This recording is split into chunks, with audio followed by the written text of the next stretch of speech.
Pour ne rien manquer, abonnez-vous maintenant.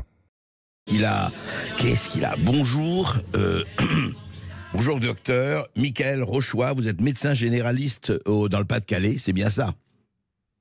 Oui, bonjour Monsieur Berkoff. Bonjour docteur.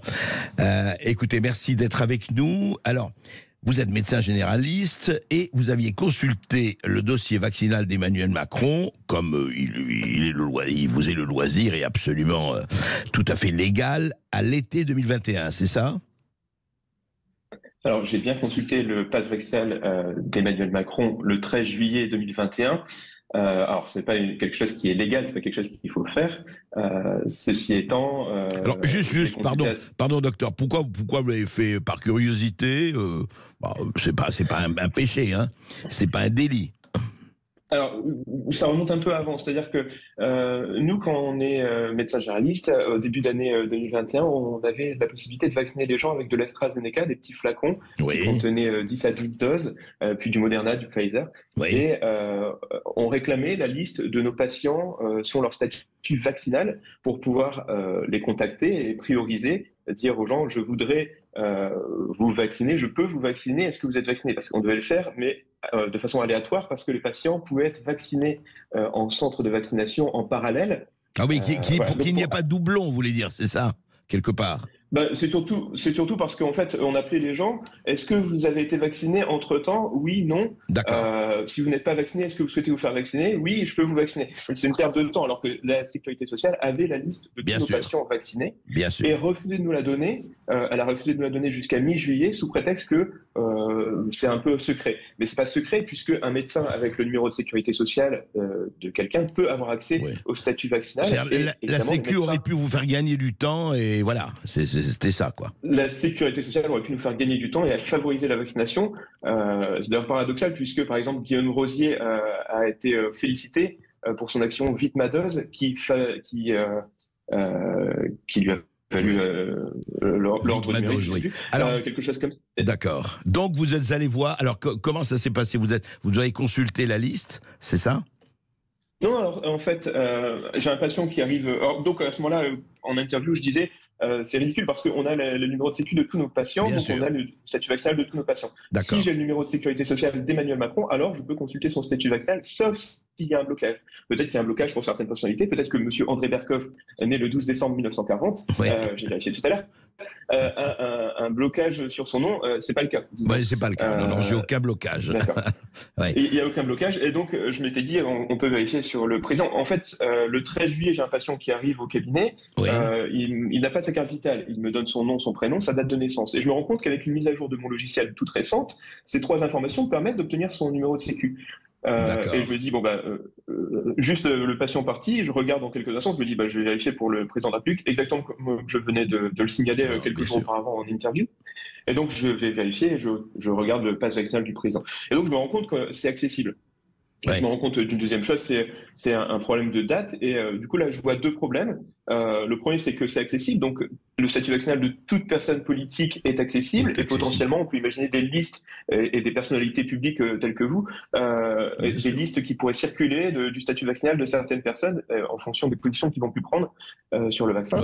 Et l'autre chose, c'est une erreur de date qui a fuité dans Mediapart, pas du tout de ma faute. Moi, ce que j'ai fait, c'est que le soir, j'ai appelé l'Élysée. J'ai appelé l'Élysée en disant, je me suis rendu compte de 2 choses. La première, c'est qu'on peut accéder au statut vaccinal du président en quelques secondes, et ça me semble un problème.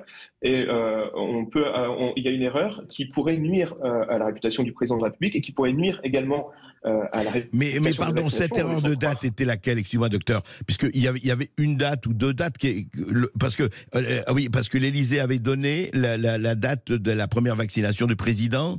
Parce que vous dites erreur de date, mais il y a une date. Ça, en fait, c'est pas ça. En fait, juste pour redire ce qui a été dit sur Mediapart, pour rien révéler de ce que j'ai vu, évidemment, mais qui est voilà. Ce que dit Mediapart, c'est que l'éligibilité du président de la République a été notée au 31 mai 2021. Et la première vaccination a été déclarée plus tard. La réalité, c'est qu'il a été vacciné le 31 mai 2021, très probablement, à la fois comme il l'a signalé et comme... j'ai absolument aucun doute là-dessus, en fait. D'accord. Donc vous l'avez signalé à l'Élysée, c'est ça?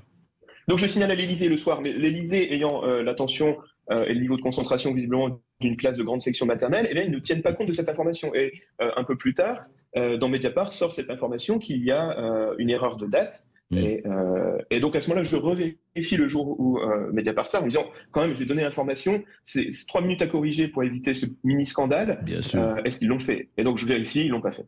Et ils l'ont pas fait. Ouais.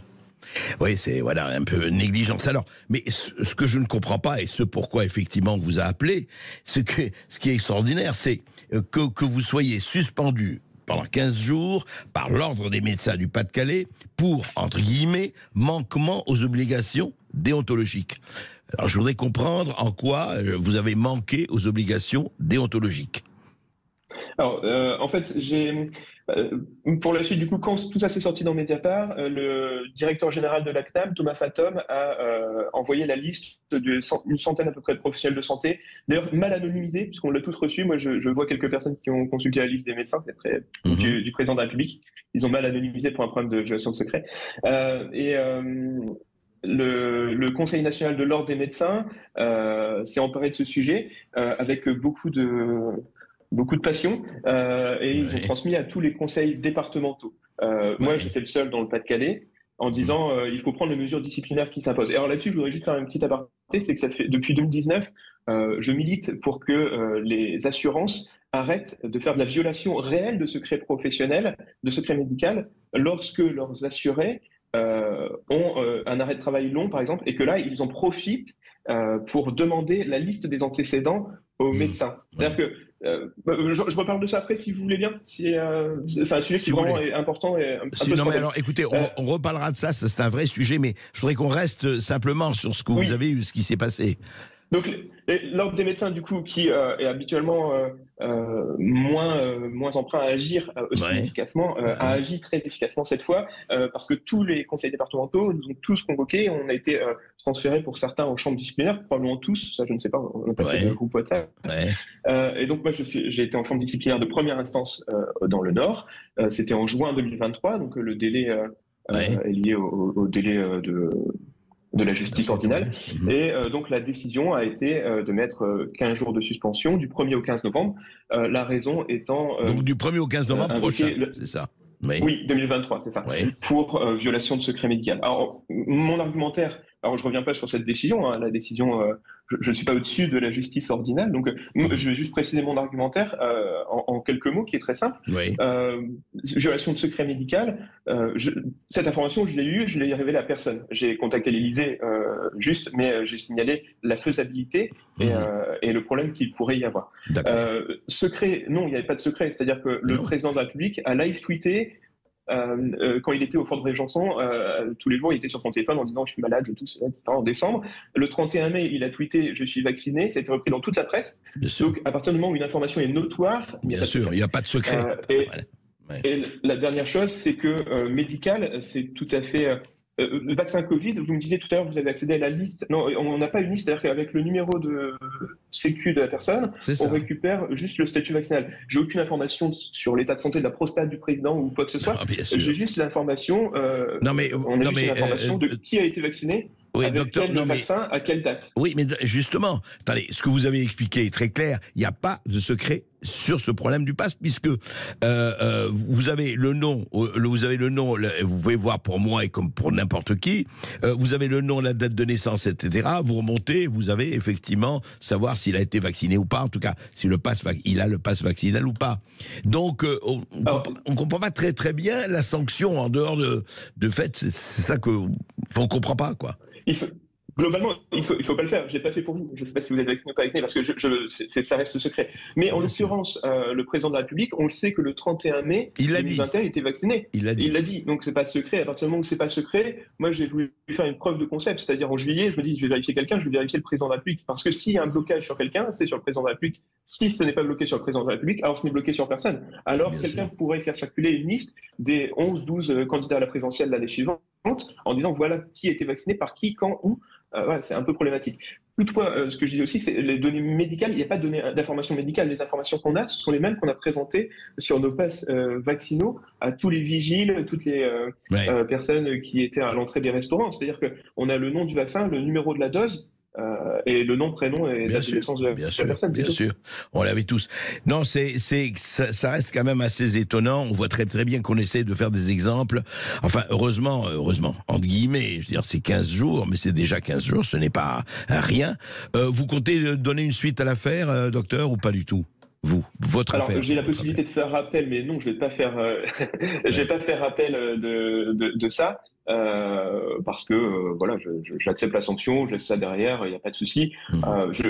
J'ai pas de problème avec ce que j'ai fait globalement, je me sens pas coupable. D'autres personnes ont été bien plus coupables. Il y a eu énormément de désinformation sur le Covid.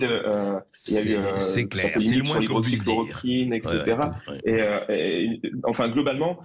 Un autre problème, c'est que la surmortalité Covid, ça a été 50 000 personnes par an en 2020, 2021, 2022. Le pari d'Emmanuel Macron en janvier 2022 de dire on va laisser circuler le virus de janvier à mai en même temps que la vaccination, ça a participé à une surmortalité de 50 000 personnes. C'est clair. Voilà. En tout donc cas, on ne laisse pas circuler le virus et donc je pense qu'il faut aussi rappeler les messages. Je pense que le fait que Aurélien Rousseau, par exemple, il y a 15 jours, sur votre antenne, c'était pas avec vous, c'était avec Monsieur Bourdin, disait que le taux d'incidence était à 10. Voilà, ça c'est complètement faux, par exemple, et je pense que ça c'est plus grave parce que ça laisse penser que la circulation n'est pas si importante qu'elle l'est. Évidemment, on peut pas être à un taux d'incidence de 10 pour 100 000, et en même temps, il disait que chacun connaissait une personne dans son entourage. 10 pour 100 000, 10 pour 100 000, quelqu'un dans son entourage, je veux dire un entourage de 10 000 personnes. Vous voyez, on a ce genre de problème. Et puis, la désinformation. On sait qu'elle a été extrêmement sur le masque, etc. Je vais vous dire, alors, docteur, on va vous rappeler pour parler à la fois de cette histoire d'information, désinformation. Dieu sait s'il y a des choses à dire et on l'a fait, nous, à plusieurs reprises, mais on le fera encore.